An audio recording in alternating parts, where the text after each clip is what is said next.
આસક્તિથી નિહાળજો। હકીકત કે વાસ્તવિકતામાં ગૂંથાયેલું વિજ્ઞાન।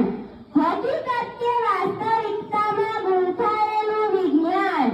મંગળયાન ચંદ્રયાનની ગરિમાનું વિજ્ઞાન। મંગળયાન ચંદ્રયાનની ગરિમાનું વિજ્ઞાન। ઈસરોની કોશિશને સિદ્ધિનું વિજ્ઞાન। ઈસરોની કોશિશને સિદ્ધિનું વિજ્ઞાન। સીવી રામના રાવણ ઇફેક્ટનું વિજ્ઞાન। સીવી રામના રાવણ ઇફેક્ટનું વિજ્ઞાન। 1987 થી એમના મનમાં ઉજાતું આ વિજ્ઞાન। 1987 થી એમના મનમાં ઉજાતું આ વિજ્ઞાન। સાયન્સ ડેની શુભેચ્છા પાઠવતું આજનું આ વિજ્ઞાન। સાયન્સ ડેની શુભેચ્છા પાઠવતું આજનું આ વિજ્ઞાન। ફેબ્રુઆરી મહિનાની 28મી તારીખે સમગ્ર દેશવાસીઓ માટે ખાસ કરીને વિજ્ઞાન જગતમાં મહત્વની ગણાય છે। 28મી ફેબ્રુઆરી 1928 ના રોજ ડોક્ટર ચંદ્રશેખર વેંકટરામને રામન ઇફેક્ટની શોધ પૂરી કરી હતી। તેમની યાદમાં જ આ દિન રાષ્ટ્રીય વિજ્ઞાન દિવસ તરીકે ઉજવવામાં આવે છે। આ મહામૂલી શોધ બદલ 1930માં તેમને નોબેલ પારિતોષિકથી સન્માનિત કરવામાં આવ્યા। ધ્વનિ, પ્રકાશ, રંગ, ફૂલો જેવી બાબતોમાં એમનું મહામૂલું પ્રદાન છે। ભારતના દક્ષિણ ભાગમાં આવેલા તિરુચિરાપલ્લી તમિલનાડુ રાજ્ય ખાતે હિન્દુ બ્રાહ્મણ પરિવારમાં 7 નવેમ્બર 1888 ના રોજ સર સીવી રામનો જન્મ થયો હતો। રામને પ્રકાશની વિવર્તન અંશે સંશોધન કર્યું। એમાં એમને સફળતા પણ મળી હતી। समस्याओं के समाधान का हल पाओगे।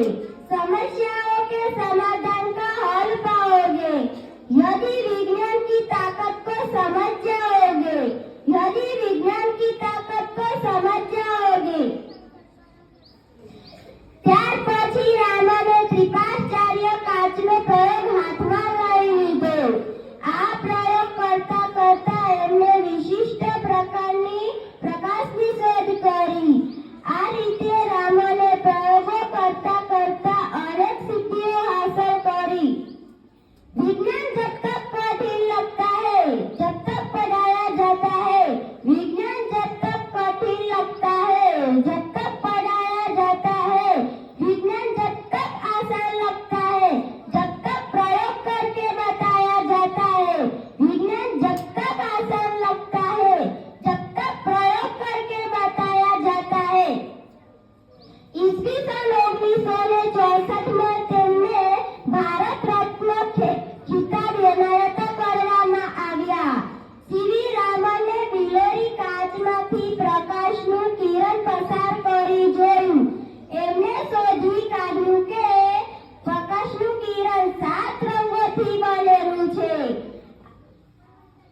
આ રીતે પારદર્શક પ્રવાહીમાંથી પણ પસાર કરી જોયું।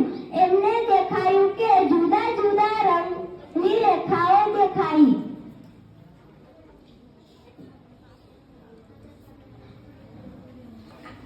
આ સંશોધન એમને रामन इफेक्ट का नाम आप्યું। जो खुद को पहचानते हैं वही विज्ञान को समझ जानते हैं। जो खुद को पहचानते हैं वही विज्ञान को जानते हैं।